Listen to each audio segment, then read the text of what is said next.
ایک نیکی دوسری نیکی کا سبب بنتی ہے، ایک نیکی کے بعد دوسری نیکی کا موقع۔ اس طرح معاذ اللہ ثم معاذ اللہ ایک گناہ کرے تو بندہ دلیر نہیں ہو جاتا کہ چلو یار ایک کر لے۔ ہمارے بزرگوں نے لکھا ہے کہ آپ کی نماز قضا ہو جائے تو کسی کو بتائیں نہیں میری قضا ہو گئی، پھر تو وہ کہے گا چلو میں بھی قضا کر لیتا ہوں۔ آپ کوئی گناہ کریں تو گناہ کا اعلان، کوئی غلطی ہو جائے تو چھپائیں، بتائیں نہیں، ورنہ دوسرے بھی دلیر ہو جائیں۔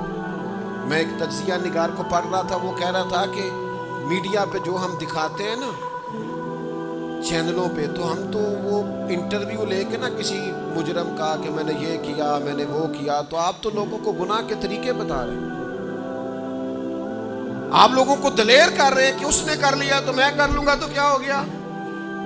ایک گناہ دوسرے گناہ کا دروازہ کھولتا ہے، اسی طرح ایک نیکی دوسری نیکی کا سبب بن جاتی ہے۔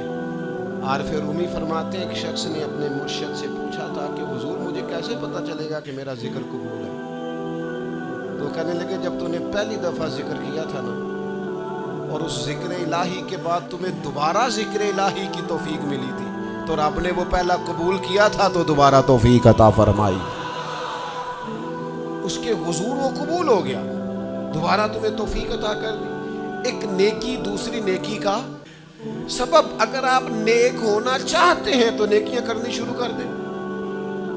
بعض دوستوں سے کہتے ہیں داڑھی شریف رکھ لیں، تو کہتے ہیں ابھی میں نیک نہیں ہوں، تو میں نے کہا داڑھی رکھ کے تو بندہ نیک ہوتا ہے، اب رکھیں گے تو نیک ہو جائیں گے، شروع تو کریں۔ آپ کو اس کا لحاظ ہوگا کہ یار اب میں نے داڑھی بھی رکھی ہوئی۔ ایک نیکی دوسری نیکی کا رستہ کھولتی ہے، ایک نیکی دوسری نیکی کے لیے راہ کو کشادہ کرتی ہے۔ اگر نیک ہونا چاہتے ہیں تو یہ روحانی قانون یاد رکھیں کہ ایک نیکی دوسری نیکی کا سبب بنے گی۔ امام طبرانی روایت لائے ہیں، نبی پاک علیہ السلام کے حضور ایک شخص نے عرض کیا تھا کہ یا رسول اللہ صلی اللہ تعالیٰ علیہ وسلم، دور جاہلیت میں نے 360 بچیوں کو زندہ درگور ہونے سے بچایا۔ ان کے ماں باپ اور ان کا باپ جو تھا وہ معاذ اللہ ان کو زندہ دفن کرنا چاہتا تھا، میں نے اونٹ دے کر بچیوں کو بچایا، اور پھر میں نے ان کی پرورش بھی کی۔ تو یا رسول اللہ صلی اللہ علیہ وسلم میں نے 360 بچیوں کی جان بچائی ہے، مجھے اس کا اجر ملے گا؟ یہ بڑی باریک بات اس شخص نے پوچھی ہے۔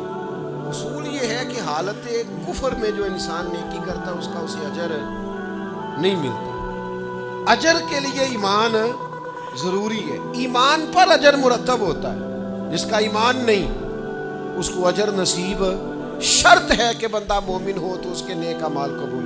اب یہ سوال کیا کر رہے ہیں، ذرا باریک بات ہے سمجھے۔ یا رسول اللہ صلی اللہ تعالی علیہ وسلم، کیا مجھے اللہ اجر دے گا؟ میں نے دور جاہلیت میں 360 بچیوں کو زندہ درگور ہونے سے بچایا ہے، اس کا مجھے اجر ملے گا؟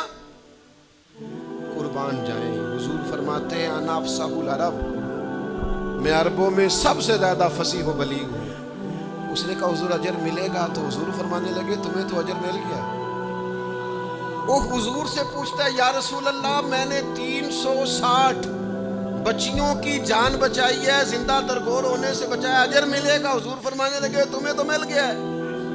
او بھائی مل گیا نا، حضور کے سامنے بیٹھا ہوا ہے، اس سے زیادہ بھی کوئی اجر ملنا ہے؟ نبی پاک کے سامنے بیٹھ گیا ہے اور حضور سے سوال کر رہا ہے، تو حضور فرمانے لگے تمہیں تو اجر مل گیا ہے۔ یا رسول اللہ کیسے؟ فرمایا اللہ نے تمہیں اسلام کی توفیق نہیں دے دی، تمہیں تو اجر مل گیا ہے۔ صحابہ وہ صحابہ تھے جن کی ہر صبح صبح عید ہوتی تھی، خدا کا قرب حاصل تھا، نبی کی دید ہوتی تھی، تو اجر تو مل گیا ہے، تمہیں اللہ نے اسلام کی توفیق عطا کر دی ہے۔ وہ جو تم نے دور جاہلیت میں نیکیاں کی اس کا اجر یہ ملا کہ اللہ تعالیٰ نے تمہارا سینہ اسلام کے لیے کھول دیا، تمہیں اسلام کی توفیق مل گئی ہے، تم مسلمان ہو گئے ہو تو اس نیکی کا تمہیں اجر ملا ہے۔ زندگی بھر یاد رکھیں، آپ نیکی کریں گے تو نیکیوں کے رستے کھل جائیں گے، آپ تقوی کی راہ پر چلیں گے تو آپ کا سینہ اللہ تعالیٰ کھول دے گا عبادت کے لیے۔ ایک نیکی دوسری نیکی کا سبب اس لیے حضور علیہ السلام نے فرمایا تم نے نیکی کو کبھی حقیر نہیں سمجھنا، کچھ نہ ہو سکے تو بھائی سے مسکرا کے ملاقات ہی کرنا، چھوٹی سے چھوٹی نیکی کو بھی چھوڑیں، حریص ہو جائیں نیکیوں کی، نیکیاں کریں گے آپ محسوس کریں گے کہ ایک روحانی ضابطہ قائم ہو گیا ہے کہ اس نیکی کی وجہ سے اللہ تعالیٰ مزید نیکی کی توفیق عطا کر رہا ہے۔